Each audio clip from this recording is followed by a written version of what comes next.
What's going on, guys? It's Jack here with Adventures with BeeGee. Do you think you can distill some water with a pot and a cup? Well, today we're going to try and find out. So I've got my fancy random pot from the kitchen, and we poorly tied a cup to it like so. And the concept is you boil the water and the water distills, or the vapor rises to the top, cools, liquefies, and drips down into your mug. So we're going to add some water to our fancy pot, and we're going to add some salt that I had laying around, because I want to make sure that it actually is distilled, and hopefully the salty goodness will make sure that we can tell.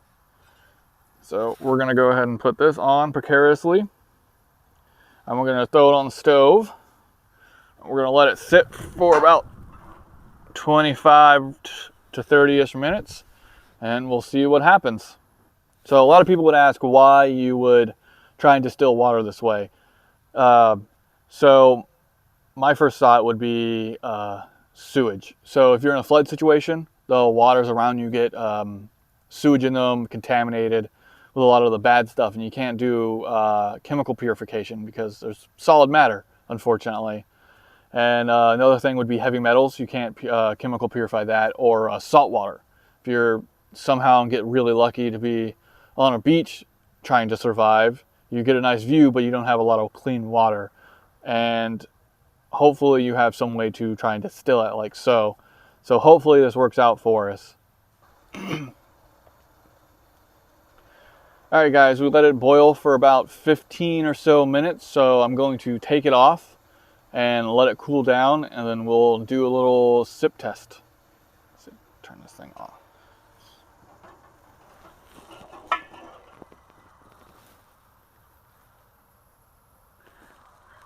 my God, it's hot.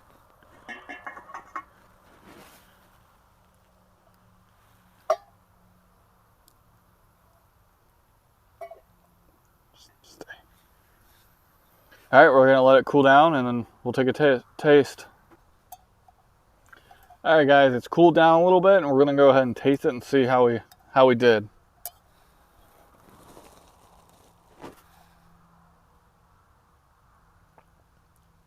Yeah, it tastes pretty purified.